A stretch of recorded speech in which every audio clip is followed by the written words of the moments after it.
Hello, I'm Mr. Wyman, and I'm going to read for you a book called Jumbo. This is a story about a gigantic elephant from long ago that Barnum and Bailey used in a circus act.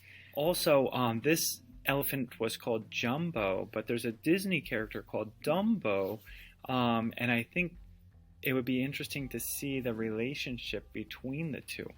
This is a true story, so it's nonfiction. And I'm looking forward to experiencing it with you.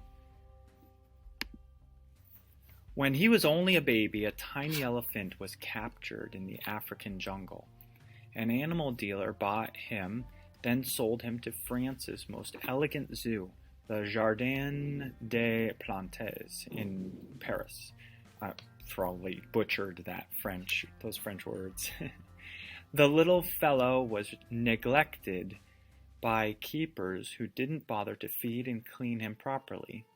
What does neglected mean?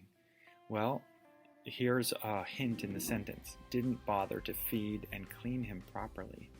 Neglected means they ignored him or didn't pay appropriate attention to him. He became scrawny, sickly, and sad-looking. Bigger, more beautiful elephants attracted all the crowds. What does scrawny mean?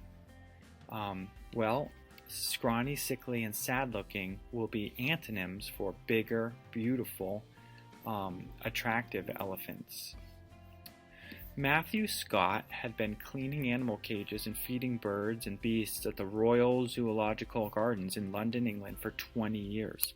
Scott was a poor, lonely, middle-aged bachelor who felt unimportant and unloved. Then the wheel of fortune stopped at his number. That's an interesting little bit of figurative language. Because the London Zoo didn't own an African elephant, its directors arranged a swap. They sent a rhinoceros to the Paris Zoo. In return, the Paris Zoo sent their scrawny elephant and threw in 2 anteaters to make it a fair exchange. Officials at England's Royal Zoological Gardens called their new attraction Jumbo because they thought the name sounded African. You've probably heard the word jumbo used, but back then, so this is where the word jumbo comes from, like a jumbo drink or jumbo size your meal. Scott was chosen to be the keeper of this newly acquired 4-year-old, 4-foot-high elephant. Jumbo became the light of his life. Scott looked after him with all the care and affection of a mother and a father. He stroked his trunk, scrubbed him, even washed behind his ears, and fed him wholesome vegetarian foods. Matthew Scott was a changed man. He walked tall and felt proud. I am happy in Jumbo's company, he declared. Scott's devotion changed little Jumbo's personality. He had found someone to love, and he thrived. What does thrived mean? That's a really good word, and it sounds like it really fits this scenario. The elephant often used the fingers at the tip of his sensitive trunk to hold Scott's hand. Sometimes he gave his keeper an affectionate hug by curling his long nose around Scott's waist. Look at that. Jumbo's love grew by leaps and bounds, and his body expanded until it reached gigantic proportions. He became the largest animal in captivity in the entire world. 11 feet high, weighing 7 tons. Whoa, a ton is 2,000 pounds. So this elephant was 14,000 pounds, measuring 18 feet around the waist. He was awesome. Despite his huge size and powerful body, Jumbo was so gentle and sweet-natured that a special saddle platform called a howdah was strapped to his back so that groups of children could enjoy elephant rides.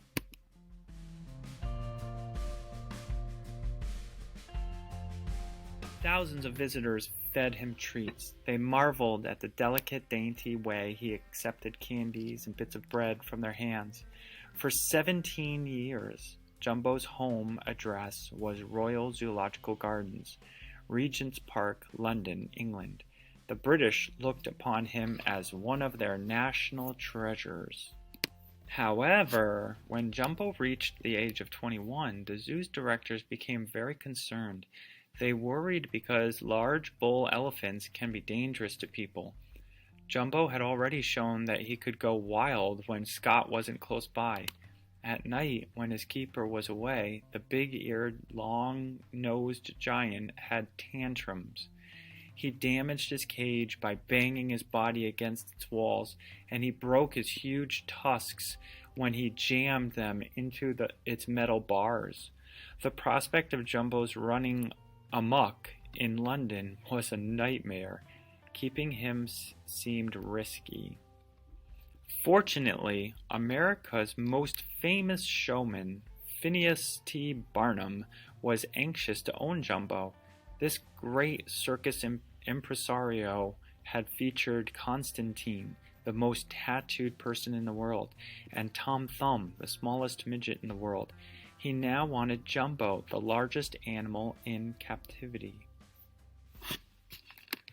How delighted he was to receive a cable from his London talent scout informing him that the zoo's directors were willing to sell their jungle giant for £2,000 sterling, which would be $10,000. It's a lot of money, even especially back then. Barnum immediately sent an agent across the Atlantic to deliver the money.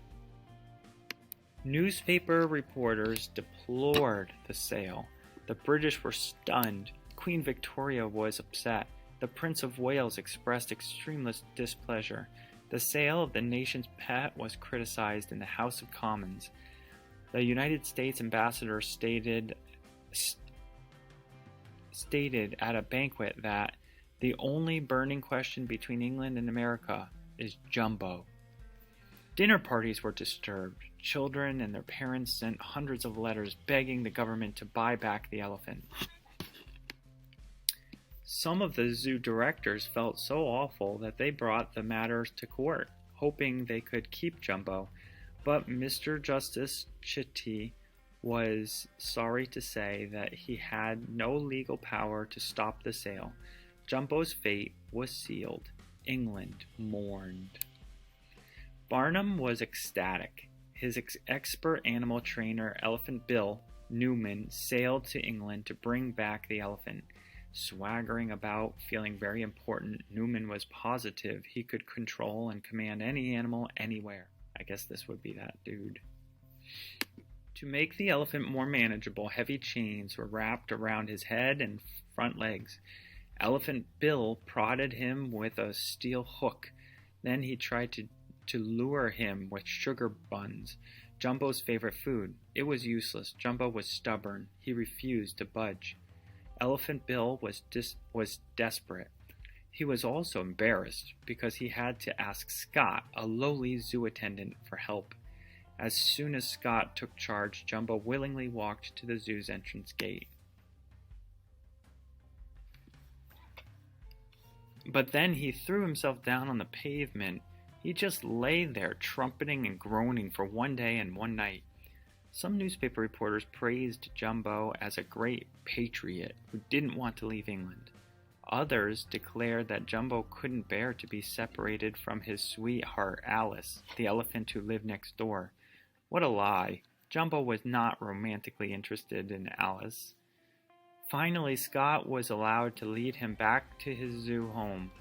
Zoo officials realized that Scott was the only one who could control this bull-headed bull elephant. When they cabled Barnum about this, the smart Yankee showman hired Scott to continue on as Jumbo's keeper. No one knew that Scott had signaled Jumbo to lie down by putting his fingers to his lips, and that he had ordered Jumbo to get up by whispering something in the animal's ear. Oh, he played a trick on everybody. So Matthew Scott was a little bit of a showman himself. In the dark of night, a wagon cage carrying Jumbo was pulled by 10 horses to the London docks. Then it was ferried to the ocean liner SS Assyrian Monarch.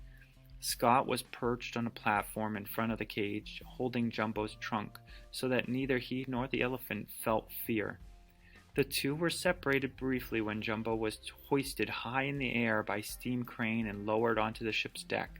The animal was terrified until he was reunited with Scott, who remained at his side during the entire ocean voyage. After 2 weeks at sea, the ship docked at Battery Park, New York. Barnum's greatest show on earth was playing uptown at Madison Square Garden. Even though it was late at night, Barnum staged a spectacular parade to impress the public with Jumbo's gigantic size. First, hundreds of men yanked 2 ropes attached to Jumbo's wheeled cage to start it rolling. Then 16 horses pulled the cage and 2 elephants pushed it up Broadway. What a triumphant entrance to America's largest city. Crowds went wild, cheering. Jumbo became the star attraction of Barnum's circus. Clowns, tightrope walkers, and trapeze daredevils were entertaining, but thousands of people bought tickets just to see the biggest beast on the face of the earth. There were other elephants in the circus. They wore pink ballet tutus as they twirled on their hind legs, dancing to the music of the band. But these smaller-eared Asian elephant ballerinas were not nearly as impressive as Jumbo, who didn't do any tricks. He just walked around the ring. All eyes were on this grand giant. He became famous, and his name, Jumbo, became a word meaning B-I-G. So before this, the word Jumbo wasn't in our vernacular. It wasn't in our everyday speech. Now we know it as being synonymous with big, huge. Something that's jumbo is gigantic. Always on the lookout for good publicity stunt, Barnum arranged for Scott to lead Jumbo across the Brooklyn Bridge to prove that the 1-year-old bridge would not break even when a mammoth walked across it. Scott was nervous during the crossing, but he was proud of Jumbo, who calmly strolled over the East River from Manhattan to Brooklyn. His pet seemed to enjoy seeing boats beneath him. People jammed riverbanks and rooftops to gawk and gasp. They reacted as though the elephant and his keeper were tightrope walkers performing high in the air above a dangerous river. The circus went on tour. Jumbo and Scott traveled in their own beautiful red and gold palace car. Scott rode in a compartment in front. A door separated it from the elephant's room. Jumbo often used his trunk to open the door. Scott didn't sleep well, but he didn't mind, except when Jumbo pulled off his blankets, lifted him out of bed, and set him on the floor. That's kind of funny. Jumbo and Scott made over 100 stops throughout North America. Whenever they could, they went swimming in rivers and streams. Scott would splash Jumbo. Jumbo would use his trunk to give Scott a shower. What a wonderful sight to see. Here was an act that Barnum did not plan, a private performance that expressed pure pleasure. It's pretty cool. And that's the end of the book. There's some pretty interesting information here about the facts that the author collected. Phineas T. Barnum was indeed a legendary showman who specialized in legends. With the help of his publicity agents, he entertained people with preposterous exaggerations about his circus performers. Even though Jumbo was truly a spectacular size, Barnum stretched the truth beyond belief. Posters depicted passengers in a horse-drawn carriage driving underneath Jumbo's stomach with room to spare. Trade cards pictured people leaning out of a third-floor window to pet the elephant's trunk. Newspaper reporters helped drum up Jumbo mania by featuring outlandish tales about the animal. According to a spoof in the New York Times, Queen Victoria used to keep Jumbo outside her castle, where she would often romp with him by the hour, making him fetch and carry like a dog and rolling with him in innocent delight upon the turf. At tea time, the elephant used to beg for lumps of sugar like a trained poodle. The queen would also ride Jumbo in her backyard. She would be seated on a howdah, while Prime Minister Benjamin Disraeli straddled the elephant's neck. Manufacturers of soaps, sewing threads, cigars, and medicines used Jumbo's picture to advertise their products.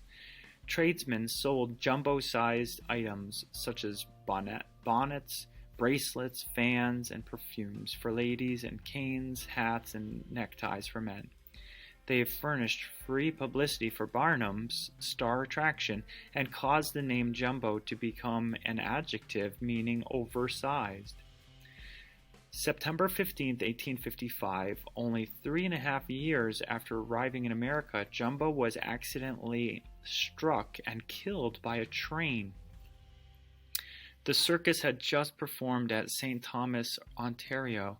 Jumbo and other elephants were being directed to their railroad cars when an unscheduled freight train pushed toward them.